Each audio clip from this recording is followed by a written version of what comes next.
Hello, everybody, and welcome to North 100, a Canadian Highlander podcast. I'm Serge. Joining me, as always, I have a Jer. Hello. An Alex. Hey. And a Ben. Hello, yes, I'm Wheeler. A reminder that North 100 is brought to you by you with your support over at the Patreon at patreon.com/LoadingReadyRun. Let's start off with our opening segment. We always do the best card that you're not playing. Up today is me. I want to talk to you about a card called the Bloodforged Battle Axe. What are you doing? Hi. Sorry, I'm so sorry to anybody listening. My coaster's stuck. Okay, Bloodforged Battle Axe is a 1-mana equipment. Equipped creature gets +2/+0. Whenever equipped creature deals combat damage to a player, create a token that's a copy of Bloodforged Battle Axe. Equips for 2. Sorry, did you say a copy? Yeah. How do you feel about Bone Splitter? It's a pretty ridiculous card. How would you feel if your Bone Splitter had kids that were also Bone Splitters?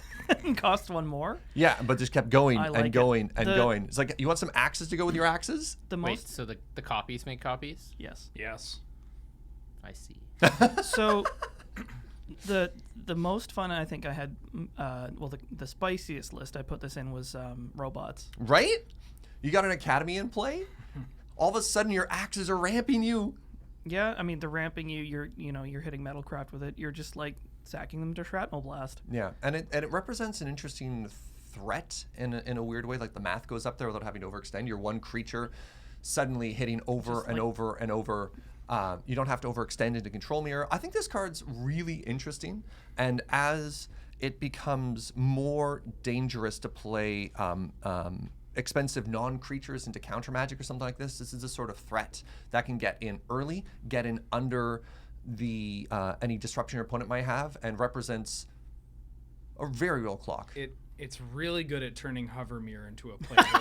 I was literally about to say the same magic thing. card. Woo! All right, we're starting Bang, off bang. punchy today, apparently. I like it. All right, before we start off with our episode, let's talk a little bit about some upcoming Magic events. Very exciting. On May 4th, there is the Puget Sound Battleground event happening to one of our nearby neighbors. They're going to have some modern events, some legacy events, but most importantly, we got ourselves a Canlander 1K. Hell yeah. So, Jared and Ben, both of you are going to be there? Oh yeah. Anything you want to sort of share about the event? It's going to be fantastic. We are pretty much poised to reach capacity, so if you haven't registered, do so.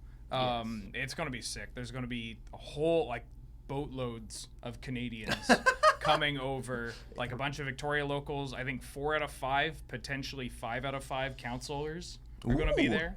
Getting So ready to at rumble. least 2 out of 5, potentially 5 out of 5. Holy moly! Oh, well, no. Confirmed 4 out of 5. Oh. As I said, Confirmed 4. at least 2 out of 5. Yeah, at least. Yeah, what he said wasn't wrong. Okay. Yeah. So if you're in the area, Technically if you're in the area and you want to play some Canlander, come check that out. Also, there's a larger Magic event coming as well. That's right, Magic Fest Seattle on June 20th to 23rd. Unconfirmed how many humans will be there from both North 100 and the broader Lure sphere, but there will be many of us. So definitely look forward to playing some Magic and maybe rumbling some cards. Yeah. I think both Ben and I are confirmed. I'm going to be there from Thursday all the way through Sunday. The Heck rest yeah. is a blind box. Yeah.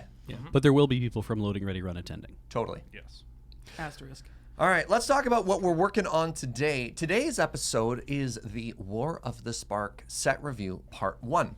So a reminder of our set reviews. This is a Highlander review, thus it is not exhaustive. We're not covering every single card. We're only talking about the cards that we think are relevant to the format, or that we think people will have questions about. Is this good? And we'll talk about that, good or bad. Our goal today is going to be Wooburg. And again, all the cards will be reviewed from a Highlander point of view, not like this card is good and it'll also be in modern or standards. Like, no. Show us the spice in our format. So let's jump right into it. The first card we're going to talk about today, Gideon Blackblade. Starting off with the Planeswalker. So Gideon Blackblade is a 3-mana Planeswalker for 1 white. Enters play with 4 loyalty. Has a static ability as long as it's your turn. Gideon Blackblade is a 4/4 human soldier creature with indestructible that is also still a Planeswalker. Prevent all damage that would be dealt to Gideon during your turn. +1 ability up to 1 other target creature you control gains Vigilance, Lifelink, or Indestructible. Or is the important word there. And -6 exile target non-land permanent. Jer, start us off. This card's pretty good.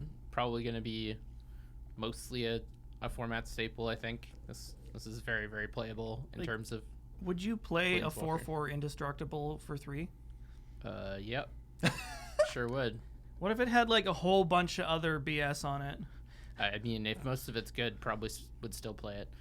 In terms of Gideon rankings, I think this is worse than both Ally of Zendikar and Of the Trials, but I think it's much closer to Of the Trials than the next most playable Gideon, which is Jura. But that one's more deck dependent. But you want to be more aggressively slanted with this card, like Death and Taxes, White Weenie, White Green Aggro, Give him the stick. those types of things. But this card is certainly very, very playable, and you should put it in your Highlander decks. Heck yeah. All right, next up we have God Eternal Oketra. I was like, don't get it wrong, Serge. Don't get it wrong. Oketra. 5 mana, 3/6 zombie god. Oh yeah. So for 3 white, you get yourself a creature with double strike. Also, whenever you cast a creature spell, create a 4/4 black zombie creature token with vigilance. And when God Eternal Oketra dies or is put into exile, you may put it into its owner's library, 3rd from the top. Alex, what do you think? Okay. This card's pretty dumb. Yeah. You put it in zombies? No, double white. Which is frustrating because this card is insanity. Big white. Ooh, I like it. You Get got out. or just medium white. Yeah, or but Death better. and Taxes. I mean, this card is just good from top White to green bottom. mid range. It's really aggressive on its own. It makes a ton of really unusually large keyworded creatures when you do something easy, Why and are it's they really hard to get rid of. 4/4s and white? Since when did zombies become vigilant? Right? Brr, brr. This card's definitely not an auto include. It certainly has a lot of weaknesses.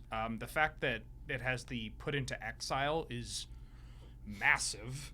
Like you can't swords this card. I mean you can, but surprise, she's back. Slightly less joking. I think this is going to be sweet in big Boros.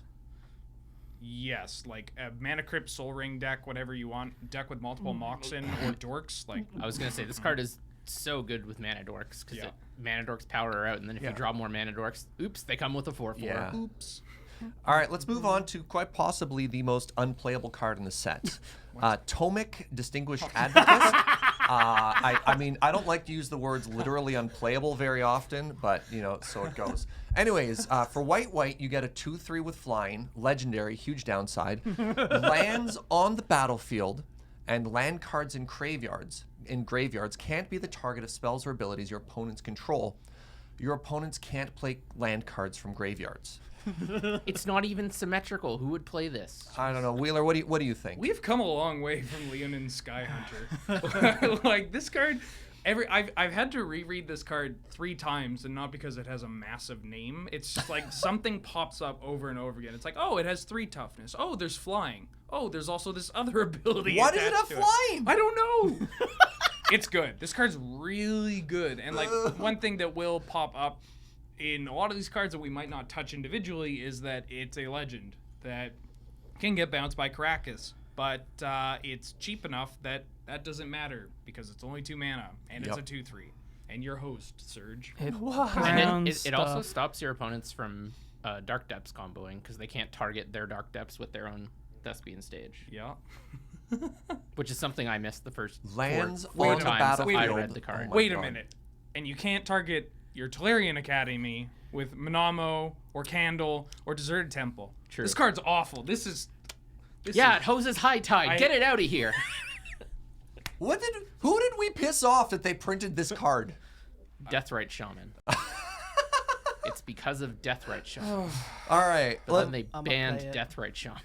So next up, we're gonna move to blue. We didn't find white too spicy, but the cards we did, but they were good. They were good ones. All right, our first blue card, Augur of Bolas, a reprint. Hi. For 1 and a blue, you get a 1/3 Merfolk Wizard. When it enters the battlefield, look at the top 3 cards of your library. You may reveal an instant or sorcery from amongst them, put it into your hand, and the rest go on the bottom in any order. Jer. If either of the 3s on this card were a 5, then I'd probably play it. But you need to put so many instants and sorceries in your deck to make this reliable. And by that point, you have so many instants and sorceries in your deck, you don't want a 1/3. Now creature this is in your deck, interesting. so- This used to see a lot of play in the format a couple years ago, and then just kind of shifted out. I see both Jer and Ben kind of looking at me like, Saw some play. Same with like Seagate Oracle and Court Hussar and all the likes. But like And then they that was printed- back when the decks generally weren't as tuned and people weren't as reliably optimizing their decks. Yeah, or like playing 2-mana Jace. Yeah. Yeah, the role of a cheap defensive 2-drop that gains you some kind of card advantage is already filled by cards like Jace, cards like Baral, or just better cards in right. general. I guess Brawl and Thing of the Ice kind of like, sorry, Augur. See ya. Young Fireman. All right, next up, we have Aven Eternal, a common. 3 mana gets you a 2/2 flying bird zombie warrior. So 2 and a blue. And when it enters the battlefield, amass 1. Amass being you basically create a 0/0 and then put a +1/+1 on it, unless you already control an army, in which case your army gets swoller. Alex. 2 zombies, 1 card. The set gave a whole bunch of new Grixis zombies that's given me some meat to chew on for my deck, but like this makes a decent amount of meat for its cost, and like 2/3 of it has evasion. And they're both zombies. It's not winning any awards, but I guarantee this card will get cast off Ancient Tomb at least once or twice within the next couple of months. Well, All right, next up, Callous Dismissal. 2 mana sorcery. Return target non-land permanent to its owner's hand. Amass 1. Ben. This card is very difficult to evaluate, thus my jilted intro. But it's just like, if you had a 2-drop that made a token, or sorry, if you had a 2-drop that also bounced anything that wasn't a land on their side, that'd be pretty good. Yeah. This one also happens to be a sorcery, which means cards like Young Pyromancer, cards like Baral that reduce the cost of these things, adding to your count in your graveyard for Spellheart, Chimera, Enigma Drake, whatever. I think this card is a lot better than it looks. I think it's very good. But I wouldn't be surprised if it saw a lot of initial play and then people were like, oh, I just rather play something more punchy. Or instant. I'm gonna play it Yeah. in zombies. Sorcery's but- tough, Yeah. but I wouldn't. I do think that this has some merit in testing it out. I like thinking of it as a very small mana war. Ooh. All right, next up, we have Contentious Plan. 2 mana sorcery for 1 and a blue. Proliferate, draw a card. Jer. I could see playing this in a Super Friends deck. Maybe it's like the cost of putting it in your deck is very low and the potential upside is very high. I don't really see playing it in anything else, but might be worth testing in a deck like that. Absolutely. Here's a spicy card. Fibble Sip The Lost. Our little friend has become legendary. I can't wait for the next step. Fibble Sip The Spark. So 2 mana, you get a 1/1 legendary homunculus for 1 and a blue. When Fibble Sip The Lost enters the battlefield, draw a card. If it entered the battle, or if it entered from your library or was cast from your library, draw 2 cards instead. When Fibble Sip becomes the target of a spell, put it into your library. How is this the name of a card you just like pronounce correctly without fail? Fibble Like Yeah. the one with like 6 straight consonants that are like Savannah Leone. Oh, Sierra Leone. anyways, Fibblethip. Alex, what do you think of this card? It's super cute. I feel like there's some sort of interaction that I'm missing, and I don't know what it is. It enters the battlefield, draws a card. No, but like like casting it from your library. Right. I mean, well, it's just like there are decks Cascade. that play. you Protocol. tap Vanifar, sacrifice your Llanowar Elves, put this into play, draw 2. Which is pretty good. Yeah, if you pod into it, Oh, Pod, Chord of Calling. yeah. Again, Vanifar. The The evolution, what's that card called? Eldritch. Eldritch Evolution. If you're Eldritch Evolutioning for this, you are either really far ahead or really far behind. I don't know, but just that like those are examples of how you put it into play. I like it. Also, just like maybe a blue Elvish Visionary that you can Caracas yourself is fine. I Except don't know. if you I'm not. Well, if you Krakus it, you don't get it back in your It's hand. It not just a shuffles That's away. not Well- true. It only becomes the target of a spell. Oh, It's I not- was wrong. It's not Yeah. and ability. yeah. I should read the card. And if they Caracas it, well, I mean, you're either very far ahead. Yeah. Okay. Wow. I like it. It's interesting. All right. Next up, Finale of Relevation. Sorry. I did that. sake. I did that deliberately. Sure you did. Finale of Revelation. No faith from any of you. X blue sorcery. Draw X cards. If X is 10 or more, instead shuffle your graveyard into your library. Draw X cards. Untap up to 5 lands, and you have no maximum hand size for the rest of the game. Also exile it. Wheeler. I think a lot of people are evaluating this card for decks like High Tide. I think that's been the #1 deck that people have asked. I'm so sorry. Will this card go into High Tide? And I don't know if that's the final resting spot. Like, it's way too expensive.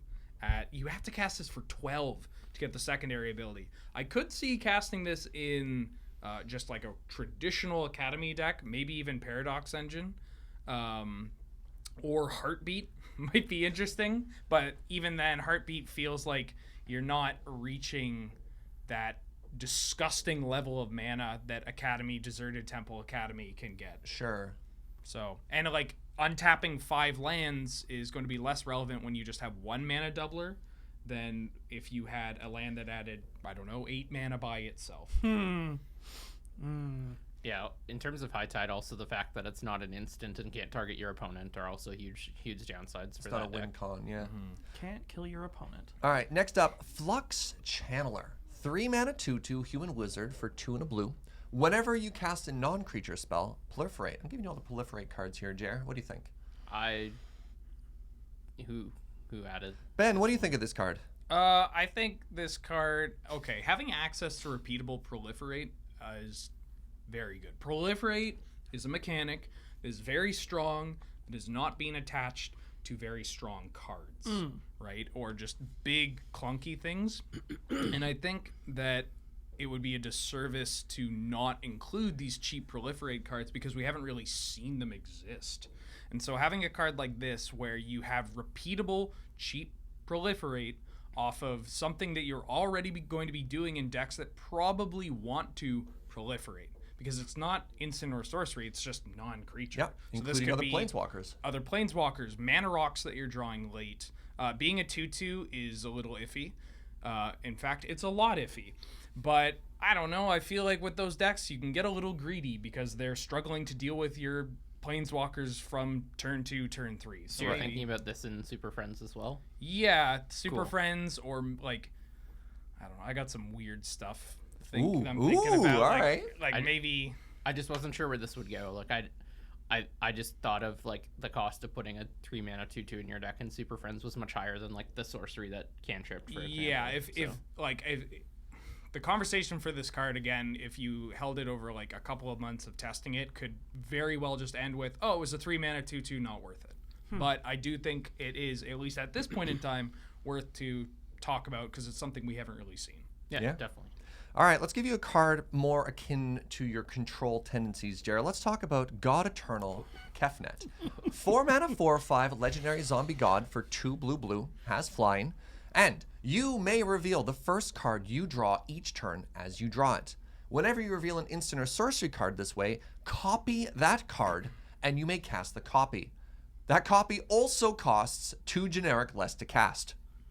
When God Eternal Kefnet dies or is put into exile from the battlefield, you may put it into its owner's library, 3rd from the top. How do you feel about this card? I can mess with this card. So first off, the body is something that you don't see very often on mono blue creatures. It's like a hyper efficient, evasive threat. Yeah, why isn't it That's- like a 4 mana 4/1 or something, right? with 5 toughness. Yeah. So it's basically just immune to red removal. The triggered ability I think is less relevant than a lot of people think. I think your majority the majority of the reason you're including this in your deck is as a win condition that maybe gets you some incremental value as time goes on. The one deck where that's the exception is I think this is a slam dunk into blue-green time walks. Especially since it's a combo with any Time Walk that you can cast and Jace the Mind Sculptor. You can reveal Time Walk, copy it. It goes into your hand. You brainstorm with Jace, put the Time Walk back on top. Carry on, bash them with your 4/5 flyer. They're eventually not going to be able to block it. They lose. That interaction is so gross. Yeah. Oh, you can also do this with Sylvan Library, right? If you just like stack it as the top card that you draw and then you just put it back after. Yes. That. There's just like any like Sylvan Library repeatable brainstorm type effect is that's pretty good. Quite nice. All right. Yeah, and also notable, it's each card you draw on each turn, so you can also copy the first card you draw on your opponent's turn every time, which is just seemed unnecessary, but they added it in anyways. Also, every potential downside has a May attached to it, so you never actually have to go into a downside if you don't want to. One thing I'm still unclear on, I meant to look it up, but I forgot, is whether or not you have to declare whether you're revealing the card before you draw the card. My inclination was you do not. You get to look at it and then choose whether you want to reveal or not. That's how it reads to me at least. Yeah. But there was some argument within local judges on how that worked. It definitely reads like Miracle, and so you have to be a little more aware of how you draw your cards. But I mean, much like Miracle, when you draw the card, it is, if it says draw, then it implies it's in your hand. Mm-hmm. That's what I thought as well. So. All right, let's move on. Next up, we have another Jace. This Jace casts for 1 blue. Enters play with 4 loyalty.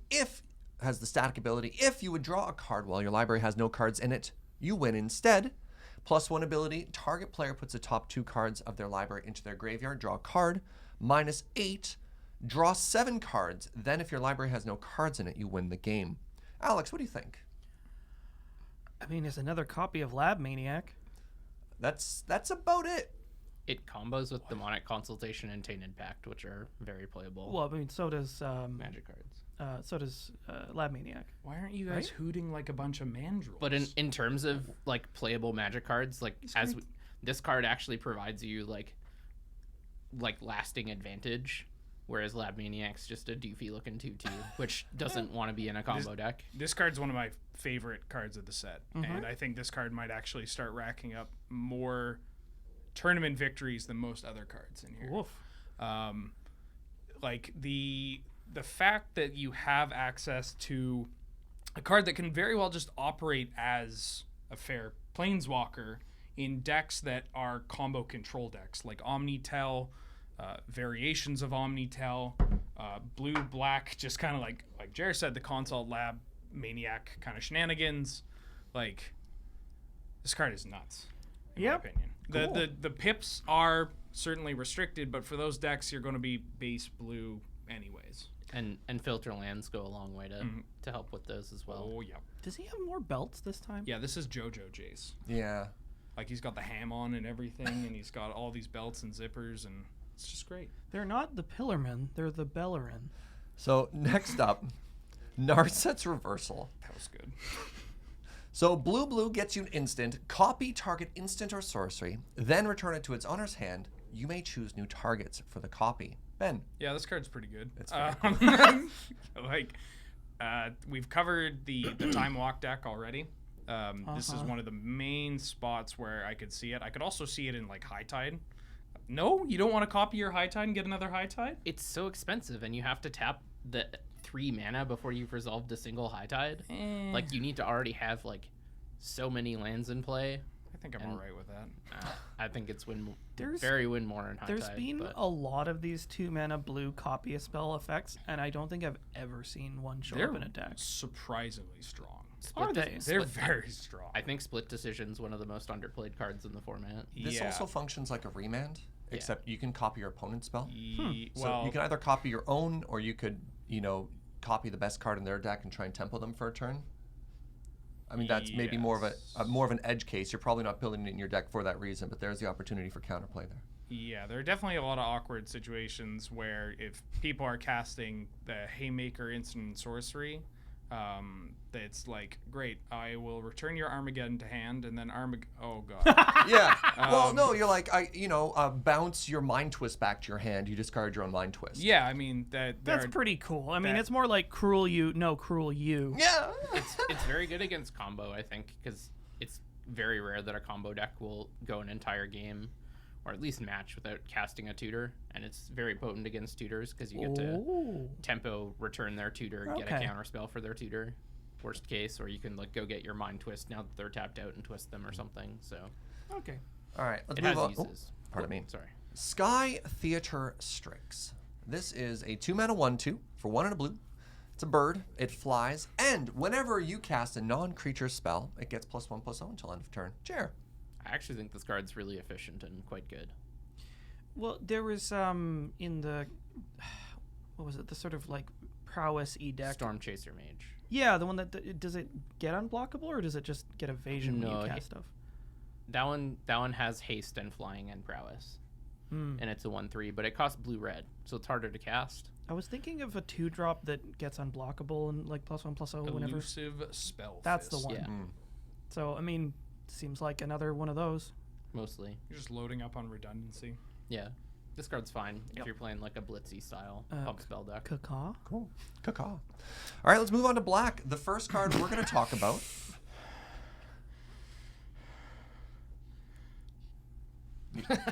I don't know if Ben's excited about this card or not. You're going to have to say it out loud at some point. Yeah, all right. The card we're talking about here is Bolas's Citadel. 6-mana legendary artifact.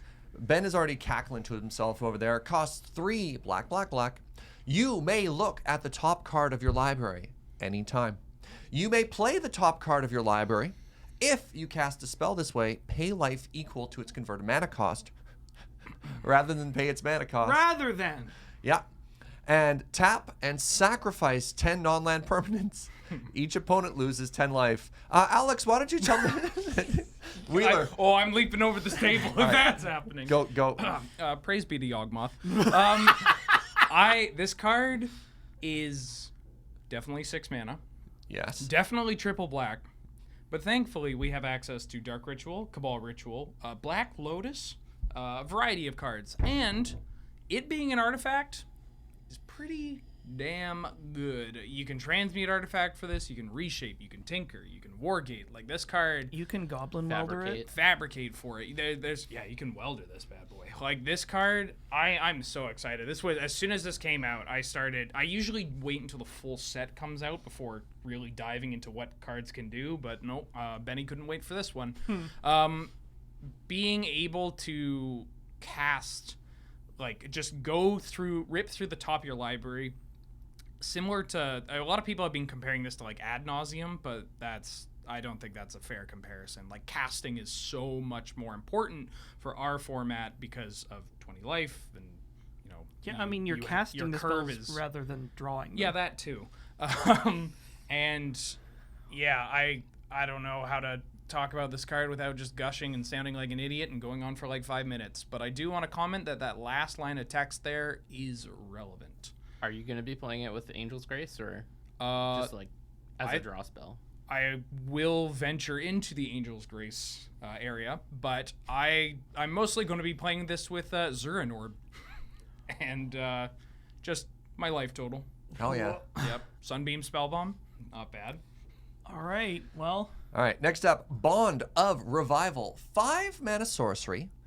Return target creature from its graveyard, return target creature from your graveyard to the battlefield. It gains haste until your next turn. Alex. That's a lot of mana for a reanimate spell. But Yeah. it does get haste. I think that's an excellent summary. Yeah, Yep. like, I mean, it's a lot of mana to bring a creature back, but it gets haste. Yeah, I don't know. I'm not like, this isn't leaping off the page. It's really cool artwork, by the way. Yeah. And really great flavor text, but. One thing I want to point out is that it's a reanimation spell. It costs a lot of mana, but your creature gains haste. Deliver Onto Evil. 3-mana sorcery for 2 and a black with wonderful art. Choose up to 4 target cards in your graveyard. If you control a Bolas Planeswalker, return those cards to your hand. Otherwise, an opponent chooses 2 of them, leave the chosen cards in your graveyard, put the rest into your hand, and then exile, deliver onto evil. Jer. I think this card is potentially pretty good. I don't think it has any combo implications. I think it's too tricky to make it work in a combo sense. But I think it's a reasonable value card that's well costed. Cool. Dread Horde Invasion. I like this card. 2 mana enchantment for 1 and a black. At the beginning of your upkeep, you lose 1 life and amass 1. Amass, again, giving you an ever-growing zombie army creature token. Whenever a zombie token you control with power 6 or greater attacks, it gains lifelink until end of turn. Alex. This isn't Bitter Blossom. I just want to get that out of the way because so many people like flung this card at me and was like, oh my god, it's like Bitter Blossom. It's like, no. Like,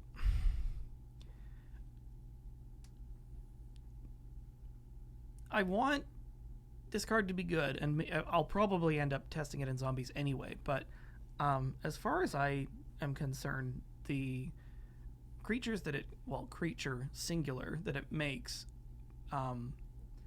is kind of a downside, because like Bitter Blossom making multiples It's very relevant. is very relevant. With and evasion. With evasion, also relevant. Also, you're never ever getting that like lifelink pump, except in a game that you're winning anyway. I don't know if that's true. Really? It counts like pump from other means. So say you have a 3/3 and you Elspeth jump it. You hit lifelink. You have a 3/3 and you put a Grafted War Gear on it. You get lifelink. I mean, I'm perfectly prepared to be completely wrong about this card and it being ridiculous, but it's just like it's hard to compare it favorably to Bitter Blossom. So That's fair. All right, next up we have Dread Malkin. Kitty. Next up. I mean, Single wow. That's kind of... Yeah. Single black gets you a 1/1 zombie cat with Menace. 2 and a black, sacrifice another 2 and a black, sacrifice another creature or planeswalker. Put 2+1/+1 counters onto it. Wheeler. I'm going to go to throw this one to I'm gonna Alex, jump over the desk. I love this card. Yeah. I wanted more playable 1-drop zombies. Yep. B, this might be able to slide into other decks. Like I'm looking at this for Black Mold because it's it's a 1-drop. It has evasion, and it has like counters on it, so you can start heaping your value onto a creature that's hard to block. So yeah, it's just a great little cat. Good flavor text too. Next up, we have Eternal Taskmaster. I'm just going to give this to Alex again. 2 mana, 2/3 zombie for 1 and a black. Enters tapped. Whenever Eternal Taskmaster attacks, you may pay 2 and a black. If you do, return target creature card from your graveyard to your hand. I like it. It's again, testable in zombies, and maybe I've been finding myself more and more fond of 2/3s for 2. It entering tap is a drag, but it's a perfectly decent body, and then you can sort of get incremental advantage back as the game grinds on. If you've got spare mana up, you just crash in with this guy. You can get in with it because it has 3 toughness. It's not as likely to get easily chumped or traded. Just regrow some homies. It's got sweet art too. They are called Come Eternals. on, you're coming with me. They will never stop. The flavor worst text is flavor really good. text You of don't the like it? entire. It's so bad. Thanks, Jace. I thought you were smart. They'll never stop. The sign of Nicol Bolas's church. All right, next up, finale of, how do I pronounce this word? Eternity? Come on. Finale of Eternity, X black sorcery. Destroy up to 3 target creatures with toughness X or less.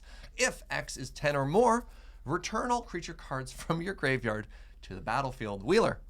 So you're probably not hitting 10 too often, but being able to essentially control what you're killing with this, because you're hitting 3 creatures. It's not like a Black Sun Zenith kind of effect where you have to worry about your own board, but being able to get rid of those pesky jump blockers, or just, again, up to. You don't have to, if they only have a couple of creatures, great, you just killed them both.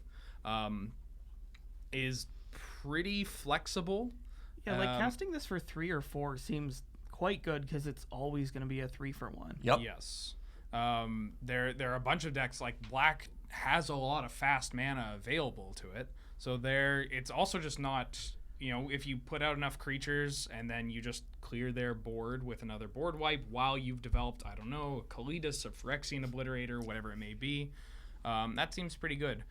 I know I started this off with saying you're probably not going to get to 10, but Cabal Coffers and Lake of the Dead exist, so I mean, you might. All right, next up, God Eternal Bond 2. 5 mana, 5/6 zombie god with Menace. When Bond 2 enters the battlefield, sacrifice any number of other permanents, then draw that many cards. And it has the same god clause that we've seen on the other gods. Jer. I'm not super high on this card. The fact that you can sack excess lands and turn them into cards is kind of nice. People are obviously going to tell you to put this card in Aristocrats. I don't think it's really what Aristocrats want. No. If you have the super big board and no sack outlet, then I guess you might want to sack some number of your creatures, but you usually don't want to give up the board. Also, not for 5 CMC. Yeah, Aristocrats is usually pretty mana hungry as is. Doesn't really want to play 5 drops, and I think there's better value engines you can play in the deck that cost less mana. All right. Next up, we have Kaya's Ghost Form. 1 mana, just a single black, gets you an aura. Enchant creature or planeswalker you control. When it dies, return it to the battlefield. I'm going to throw this to Wheeler. This was your inclusion. Yeah, I know what you're thinking. Go on. So, this card seems very out of place. But You can just say it's good in draft. no, Or not. I think this card's genuinely I good. actually agree. Again, it has dies or exile. That's a game-changing clause. If they move forward with this, this makes it up for Night of Autumn. But slapping this on a creature or planeswalkers, so slapping this on a planeswalker that you're actively looking to tick down multiple times to get value, or that your opponent has to deal with, how does a deck beat this onto a Liliana the Last Hope if they're able to sneak it under? Or if you slap this on a Gurmag Angler and you get it back, or even just awkward reanimation shenanigans with Palace Jailer or Shriekmaw, whatever it may be. Now, there are not a lot of 1 mana auras that see play, but I don't know. I think this card, I'd be surprised if this card didn't start popping up in some of the lists. What home do you think this has? Anything that's looking to play Gurmag Angler or Death Shadow, Tombstalker, Liliana. Did I say Death Shadow? Creatures and or planeswalkers. I'm going to have to look at this now. Interesting. I put it on my ball lightning. Wait. No, next card, please. All right. Next up, Liliana Dread Horde General. Beep, beep. 6 mana planeswalker, comes into play with 6 loyalty for 4 black. Whenever a creature you control dies, draw a card as a static ability. +1, you get a 2/2 zombie. -4, each player sacks 2 creatures. -9, each opponent chooses a permanent they control of each permanent type and sacrifices the rest. Alex, what do you think? Nobody cared who I was till I put on the veil.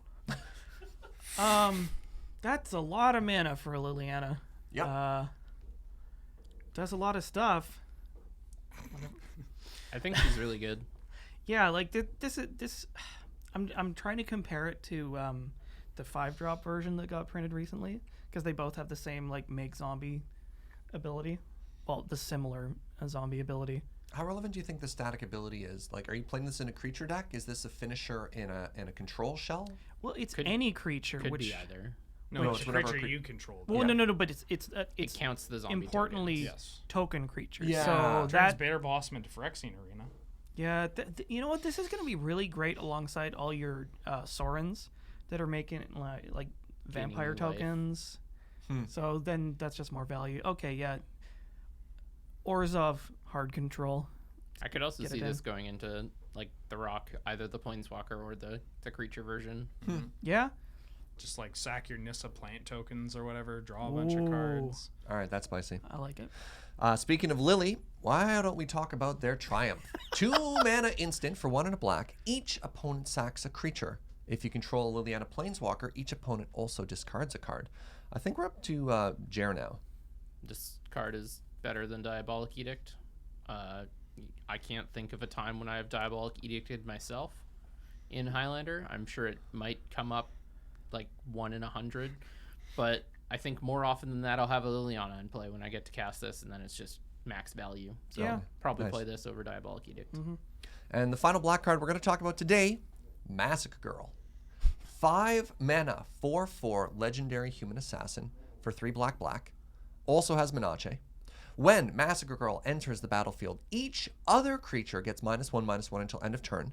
Whenever a creature dies this turn, each creature other than Massacre Girl gets -1/-1 until end of turn. Alex. Such a cool name. Yeah. I'm wondering how many creatures you're actually going to get to wipe out with this. Because, like, on the perfect kind of board, you could potentially just, like, completely annihilate everything. Thinking against Hoof, you start with their elves, and then a bunch of their elves die, and it gets up to, like, their 4-drops, and then and then all of a sudden, like, this could be a wrath that leaves you with a 4/4. I don't know. It's interesting. I mean, yeah, it's a 4/4 with evasion, so maybe that's... And if you kill 2 elves with the first -1/-1, you get 2 more waves of -1/-1, right? 'Cause it's just whenever a creature dies. Yeah. Okay. So, like, if you kill 2 elves, then everything 3 toughness or less is dying. At least that's how I understand. Yeah. Yeah. To work. Toss out your defile math, because this is a lot easier to understand. Yep. Yeah. Then you Karakas it back to your hand and wrath them again. All right, let's move to red. First red card we're talking about today, Burning Prophet. Burning Prophet is a 2-mana human wizard. 1 in a red gets you a 1/3. Whenever you cast a non-creature spell, Burning Prophet gets +1/+0 until end of turn, and scry 1. Wheeler. KO Ken. So, non-creature is huge. Being able to trigger off of late Mox Ruby, off of stuff like Seal of Fire, Rancor, like it'll come up a lot more. Rune Chanter's Pike. Rune Chanter's Pike and Scry 1. The amount of times that now I'm a greedy little boy, but the amount of times that I will keep hands with like red decks featuring Titan Strength, and it's 1 drop on 1 and upkeep Titan Strength. Oh yeah, I'll keep that on top. And being able to have such a low curve deck, low land count deck, and to just filter away either excess Oh lands. no, Wheeler's getting greedy again. What do you mean again? That's his secret. Not bumping toughness is a bit iffy, and not having any kind of evasion. But if you're using your burn spells to clear a path, then you don't feel as bad because she's going to be cracking in for more damage. All right. Chandra, Fire Artisan, 4-mana planeswalker, comes into play with 4 loyalty for 2 red, static ability. Whenever 1 or more loyalty counters are removed from this Chandra, she deals that much damage to target opponent or planeswalker. Notably, whenever it's removed. So +1, exile the top card of your library. You may play it this turn. -7, exile the top 7 cards of your library. You may play them this turn. Jared, what do you think? I think this card's pretty good in a aggressive red decks. You're probably not going to see it much in controlling decks because it doesn't really impact the board at all, which is really what you want your planeswalkers to do in the more control-y, mid-rangey style decks. But in like medium red, this is right at home. Your opponent's going to be sort of remiss to attack this because whenever they attack it, they're going to take damage. But then they're going to have to attack it, or you're going to -7 and just kill them because they're going to take 7 plus however much damage is in the top 7 cards of your library. It's interesting because it doesn't look like it does much by itself. Yeah, this was a slow burn. Except for kill me. your opponent. Yeah. Except kill your opponent. It's It all she represents a does. lot of Yeah. damage. Take Yeah. 5. All right. Dread Horde Arcanist. Nailed it. Yeah, what's up? Yeah, no, you did well. 2 mana, 1 in a red, gets you a 1/3 zombie wizard, has trample. Whenever Dread Horde Arcanist attacks, you may cast target instant or sorcery card equal to the converted mana cost less. Hold on. All right. Whenever it attacks, you may cast target instant or sorcery card with converted mana cost less than or equal to its power from your graveyard without paying its mana cost. If it would be cast this way, exile it. Alex, what do you think? Brute strength, kill you. Yeah. Yeah, this this card is absolute gas. Yeah. But I do think this card has been pretty misunderstood. Early into preview season, people are like, "Oh, this is great. You get to ponder and then ponder," and it's like, no. We're here to kill our opponent. No. This has trample. You feed this homie a colossal might. Well, Become Immense pays for itself, right? You give it +6. Become Immense costs 6, so you give it +6, and then you get to Become Immense again. And then they're dead. And then they're dead. This is what I'm saying. So people think this is like a Blue-red spells. It's blue not a red value spells. card. It's not a value card. No, I mean, it's a murder your opponent to death card. I do think that it would be at least worth testing out for like a blue-red, really low to the ground deck that doesn't have a lot of counter spells, but ultimately I just want a giant growth. Yeah, And I mean- I just want to cast Berserk with this card. You can Yeah, even just like that's- like Titan Strength this thing, crack in, cast your Incinerate from your bin, like kill something. My love for this Is is like like a a truck truck berserker. All right, moving on. Finale of Promise. X, red this time. You may cast up to one target or instance. You may cast up to one target instant card and or up to one target sorcery card from your graveyard, each with converted mana cost X or less without paying their mana cost. If a card cast this way would be put into your graveyard, exile instead. If X is 10 or not, copy each of those spells twice. You may choose new targets. Jer. What do you mean and or?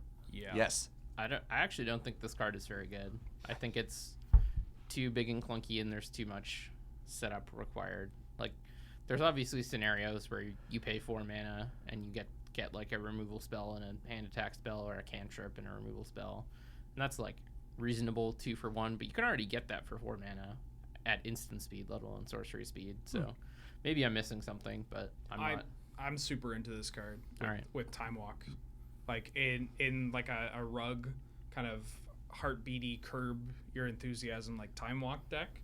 Like, even, I mean, again, yeah, it's a large investment. I'm not thinking about the second part with X getting up to 10, but even something like being able to flashback Time Walk and then set up with like an impulse, or being able to turnabout with a Time Walk. I'm very open to being wrong about this card, but I think it offers at least a powerful enough effect that kind of deck is looking for. I've seen interesting lines about this card online for RDW. If you play a red prowess threat early, so turn 1, what's the 1-drop with prowess? Monastery Swift Spear. Monastery Swift Spear. Tax hits for 1. Turn 2, you can go like Lightning Bolt, and then Chain Lightning. That represents 8 damage. Turn 3, Finale of Promise, X equals 1, hits Lightning Bolt and Chain Lightning.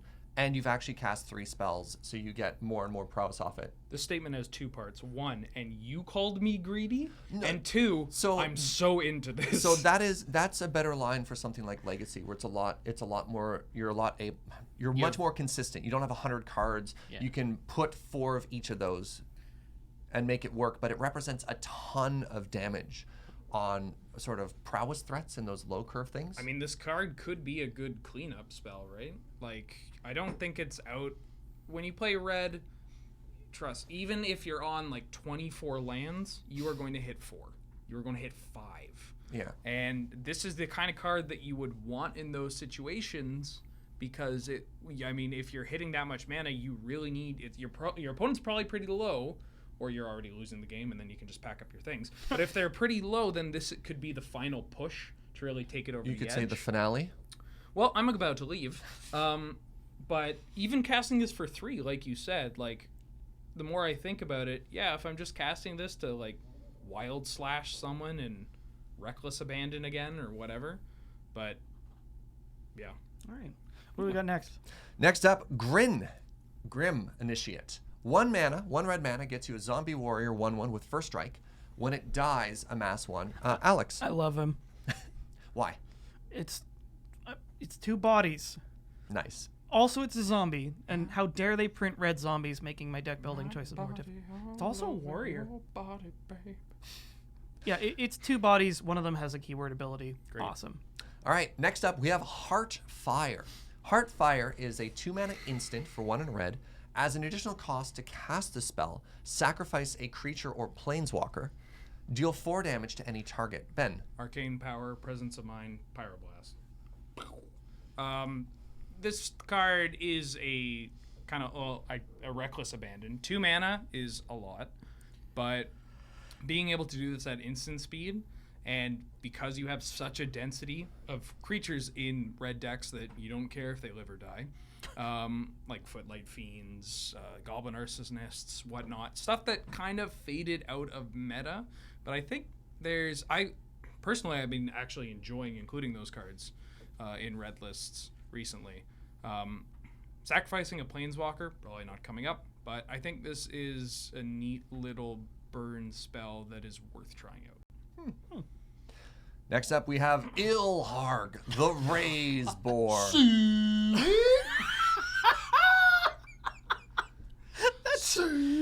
That is a beautiful pig. So 5 mana gets you a beautiful 6/6 boar god. It's not a pig, it's a boar.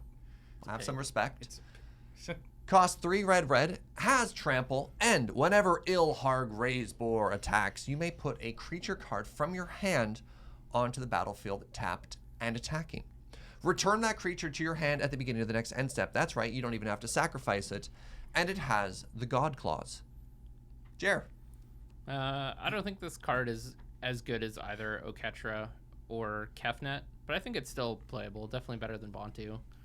I'm not certain if it's what Big Red's looking for. Most of the 5-drops in that deck have haste and evasion and kill your opponent faster than this will. I'm excited to try it out in like a red-green ramp shell. One thing that deck's always looking for is more sneak attack analogs, because sneak attack's secretly the best card in that deck, and B, more like 4 through 6 mana threats that are like actually threatening, so that you can cast them on turn 2 or 3 and steal games that way, as opposed to having to reliably cast 12 mana spells. So I'm excited for it in that deck. That's actually a really neat shell to put that into. Yeah, like Good it. call. And who doesn't want to like team up Emrakul with the pig god? Blood hoof for the boar god. All right. Next up, Krenko, Tin Street Kingpin. Oh yeah. 3 mana gets you a 1/2 legendary goblin for 2 and a red. Whenever Krenko, Tin Street Kingpin attacks, put a +1/+1 counter on it, then create a number of 1/1 red goblin creature tokens equal to Krenko's power. Now, notably, these ones aren't also in play tapped and attacking. They just exist. Alex, what do you think? Get it in goblins. Yeah. Is this attacks as a 2/3, Yes. which is hot, and then it makes a couple of goblins, and then it makes more goblins, then it makes like really quite a lot of goblins. Or if you Colossal Might at one time, you just win. Have you folks heard of the Gospel of Medium Red? Because that's some ancient 2 mana right there. Yeah. And this is exactly the kind of snowbally threat that deck is also looking for. Yeah, I love and you it. slap a grafted war gear on this? Choo-choo!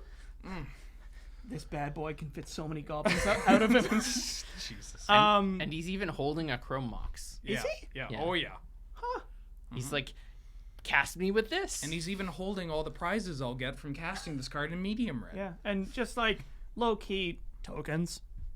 Get this into red XYZ tokens. So Oh, card's pretty good. Next up, all aboard the Mizium tank. Choo-choo!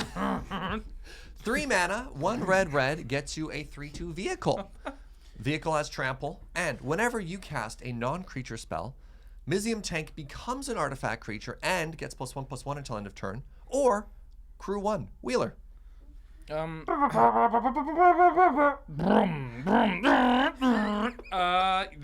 love this card. Okay, so there's so many goodies for medium red.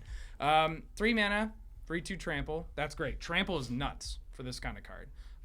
Casting crew 1 is huge as well, because you have so many tokens that don't do anything. I don't know, maybe one's made by Krenko, that you would be able to just fit in this tank and then go to town. Also being like triggering off of non-creature, again, not specific to instants or sorceries, it's very kind of them. Because for medium red, you're drawing these Moxes, you're drawing these Mana Crypts, and contrary to popular belief, you won't always have them in your opening 7. And so you might draw them later, and then they turn on the tank, and they really just get to pump it up. This card's great. Card's great. Card's great. Card's great. Card's great. Next up, Nahiri's Stoneblades. 2 mana instant for 1 and a red. Up to 2 target creatures each get +2/+0 until end of turn. Jer. I don't know how much this card's going to see play. It's most likely analogous to Invigorated Rampage, which also gives trample, and that card doesn't even see that much play. So I don't think this one's going to see very much play either. She looks really cool though. Yeah, I meant to delete this one. Oh. All right. And the final red card we have today, Neb Dread Horde's Champion. 4 mana, 2 red, gets you a 5/4 legendary zombie Minotaur warrior, has trample, and whenever Neb Dread Horde Champion deals combat damage to a player or planeswalker, you may discard any number of cards. If you do, draw that many cards and add that much red mana. Until your end of turn, you don't lose this mana as steps and phases end. Alex. Well, it's not going to go into zombies because it's double red. Yeah. But 5/4 trample for 4 is pretty good. And then just like cycling however many cards in your hand you want and then getting mana to probably cast them. I can't wait to put this in medium red is something I would say on opposite day, because I actually don't think this is that great. So for that deck, as somebody that's cast a lot of Instigator gangs, that might seem like an odd thing to say, but that deck has evolved to the point where you basically need all your 4s or higher to have haste. That's where that deck really reached from like, okay, this is pretty cool, to oh my god, this archetype is just winning everything.